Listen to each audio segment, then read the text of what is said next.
My name is Jose Lupe Chavez.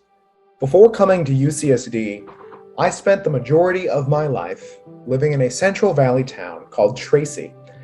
I am a first generation college student and third generation Mexican American. My family has been settled in my hometown for countless generations and has deep roots in agriculture. In fact, our roots were so deep that I grew up all of my life thinking that I would continue the tradition like my father, my abuelitos, and my ancestors before them. However, much like the dust produced by the tilling of soil, I was genuinely terrified of settling into the poor hand of cards that life dealt me.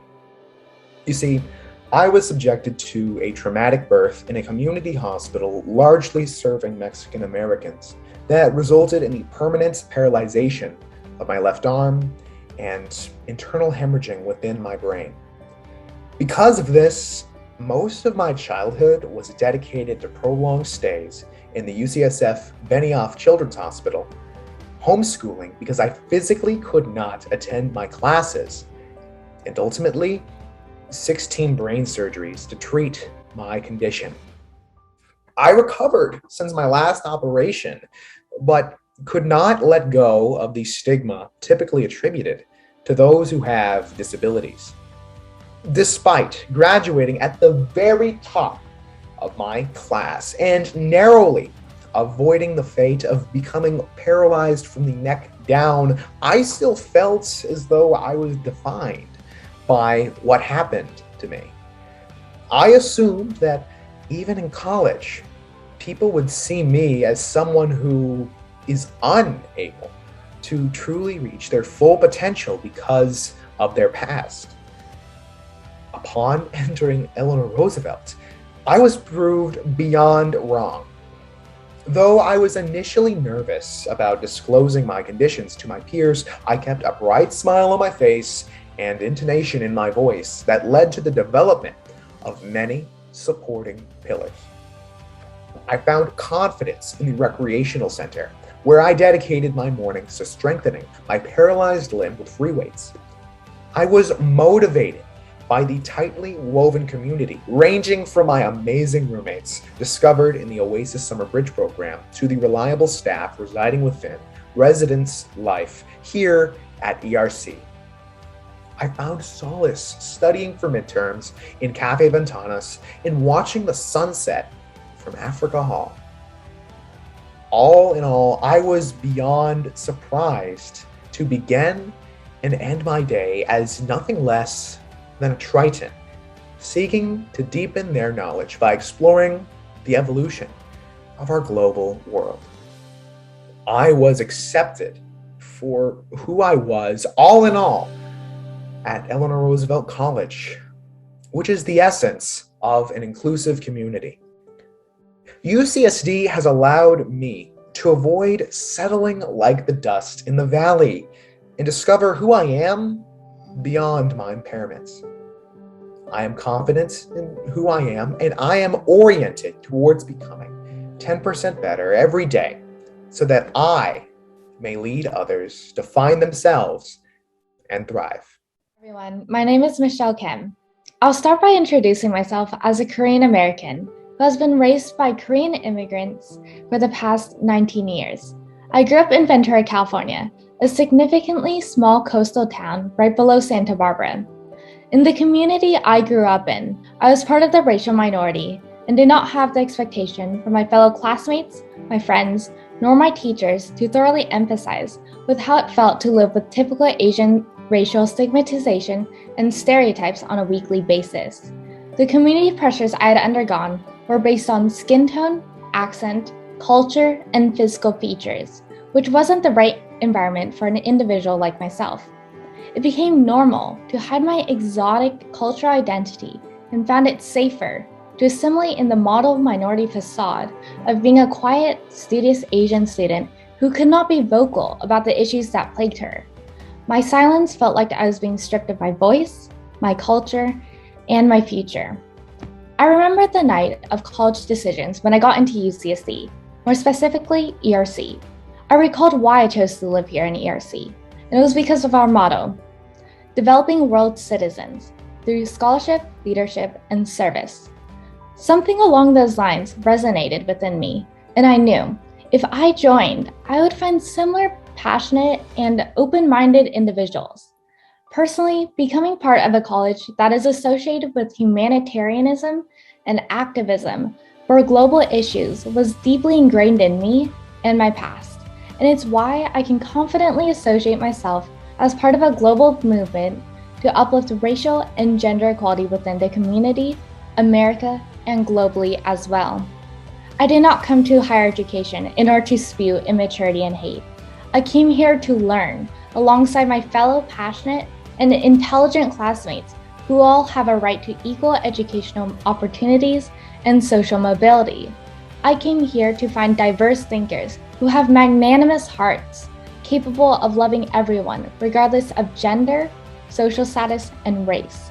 And that is exactly what I found in this community. From the first day I moved in, the initial kindness and consideration I was met with when I met my roommates, my fellow student services employees, and my employer management felt like a surreal dream. It gave me hope that I could strive for my passions and leave behind my burdensome distractions. And I did. In my first year at UCSD, I achieved a lot of my academic and networking goals with the help of UCSD alumni connections, employers, classmates, and became conscious of how important my college experience was. Within my first year here, I joined the Biological Student Service Association volunteer committee and became involved in assisting frontline health workers during this pandemic and creating science fairs for elementary school students.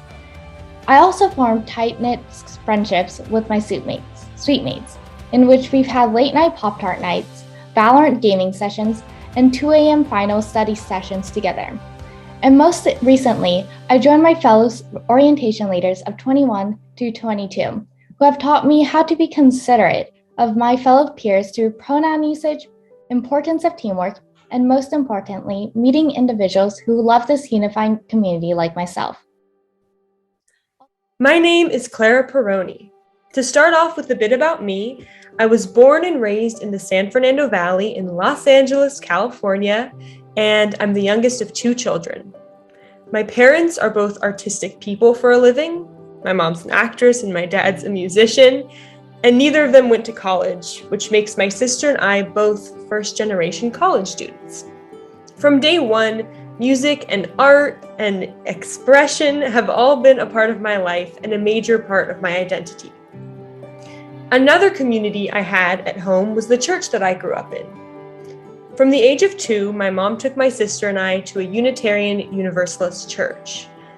If you've never heard of this religion, you're not alone.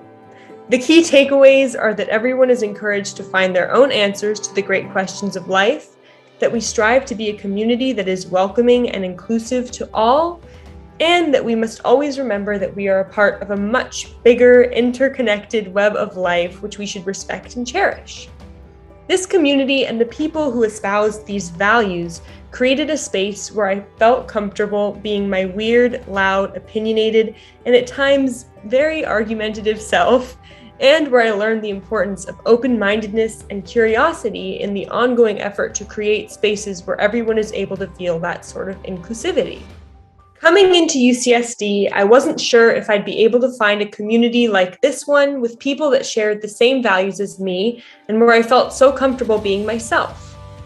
I joined various clubs and organizations in my search for this, but not everything was a good fit. Funny enough, I ended up landing right back in ERC at Ellie's Garden, a club devoted to the maintenance of 3 gardens located between each of the residence halls in ERC. Our mission is to educate other ERC students about living sustainably, create a space to recycle and reuse food waste, and to put on events that feed the community with produce grown right here in our gardens. We focus on ways to make this something accessible to everyone in ERC and beyond, in hopes that this becomes a lifelong practice. I felt so lucky to have found this organization and the people who are a part of it. Not only did it mean getting to spend my days outdoors and learning how to take care of different plants and taste testing all the weird herbs and things we grew, but this was also a space where I was with people who cared about the same things I did, and where I got to be a part of important conversations about how we could move forward with sustainable practices in our ERC and UCSD communities. This was a place that carried many of the same aspects of community as those places that had been so important to me back home. The garden wasn't the only space in which I found this sort of community I was looking for on campus. The other group that has been particularly important to me has been my part-time job with ERC Orientation. I've been a member of the orientation staff for 3 years now, starting out as an orientation leader and then becoming part of the senior team. This team has taught me leadership skills, and I have been able to help plan and train the OLs for the last 2 years. Every week we meet as a team, and one of the most important pieces of this community is our collective eagerness of this group to be open to new ideas and to change. Our openness creates a very supportive environment where we are comfortable sharing our own ideas and opinions, and where we're always ready to work on ways to make the spaces of which we are a part of more inclusive and welcoming to students. Similar to the people I found in Ellie's Garden, with our orientation team, I found those key aspects of community that I'd had back home. And although they are all important to me for different ways, they all share the basic building blocks of what make an inclusive community in my eyes: a communal aspiration to be welcoming and inclusive to all, an openness to new ideas, and a shared respect among individuals of each other that have made them places where I and others feel welcome and want to return to.